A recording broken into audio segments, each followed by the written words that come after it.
Donc déjà, love, c'est compréhensible partout, il y a une universalité totale. Et Flesh Love, en fait, c'était vraiment pour me rappeler, inscrire dans mon nom la dimension de l'amour qui semble à la fois tellement bateau, mais tellement difficile à mettre en place pour soi, et donc de s'honorer soi, et ensuite de pouvoir honorer les autres.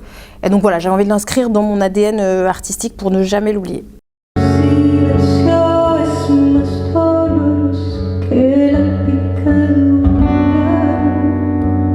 On est plus que ce que l'on croit des étoiles, mais on reste des poussières. Et je trouve qu'il y a un équilibre assez beau. Et en fait, vu que ma musique, elle parle beaucoup de spiritualité, mon dernier album s'appelle Guérison, je parsème un peu entre mes morceaux, je partage en fait, c'est presque un peu un spectacle de théâtre entre les morceaux. C'est pas juste un concert où je joue, je m'arrête, je joue, je dis merci, au revoir.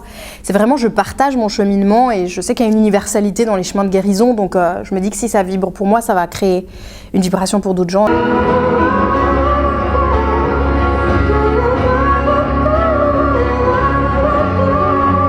Il y avait un philosophe qui disait que les gens aujourd'hui souffrent plus de dépression qu'avant parce qu'on est surconnecté avec ce qui se passe dans le monde.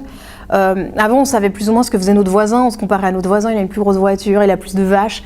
Maintenant, on peut se comparer au monde entier. Donc, en tout cas, ce qu'il avait dit, partagé, que j'ai trouvé très intéressant, c'est que de revenir à soi et à son petit village, c'est-à-dire de revenir aux gens qui sont autour de nous et d'être au service, d'être dans l'aide. J'avais trouvé ça assez beau. Mathieu Ricard aussi, le moine, il parlait de ça. Il parlait du fait qu'on est très isolé, très sur nos blessures, sur nous, et qu'en fait, il faut qu'on se reconnecte aux gens et qu'on... Donc voilà, j'ai pas de solution et je suis encore en chemin et ça c'est très important. Je le dis tout le temps, je suis pas gourou et je suis pas au-dessus des gens, mais ça me touche de partager avec les gens ce que je découvre et ce qui m'aide et je me dis bah ça peut peut-être aider quelqu'un d'autre et si c'est pas le cas, bah on peut le laisser de côté.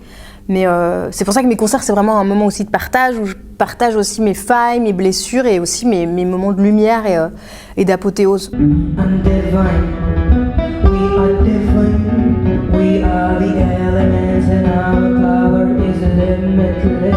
C'est une quête de toute une vie. Il y a des moments où on s'arrête, il y a des moments où on s'écroule, il y a des moments de joie.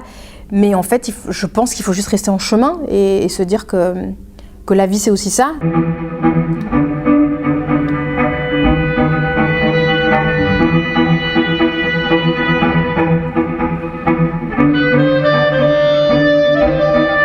Les langues qu'on apprend, elles viennent toucher des endroits différents. On peut se réinventer quand on apprend une langue. Là, dans le spectacle qu'on a vu ce soir, Les Archipels intérieurs, je chante beaucoup en espagnol, mais j'ai un autre spectacle qui s'appelle Guérison, et là, je chante beaucoup plus en derija et en arabe littéraire qu'en espagnol. Je ne sais pas si ça vous fait ça, mais même notre voix change quand on parle une autre langue, et je trouve ça assez beau. C'est pour ça que je suis passionnée par le fait d'apprendre plein de langues. C'est que j'ai l'impression que ça vient... reguérir des petites parties de soi et ça permet de se réinventer à chaque fois et je trouve ça assez beau et de se connecter à une culture et aussi à l'inconscient collectif d'une société.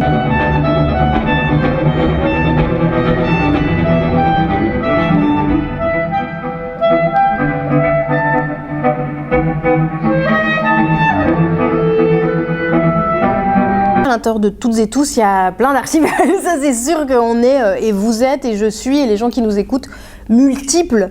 Et ce que je trouve beau, c'est pour ça que je disais que c'est un chemin, la guérison, c'est que moi aujourd'hui j'ai 35 ans, mais je découvre encore de nouvelles choses sur moi, et j'espère jusqu'à mon dernier souffle que je garderai ce regard de curiosité et de découverte avec moi et avec le monde qui m'entoure.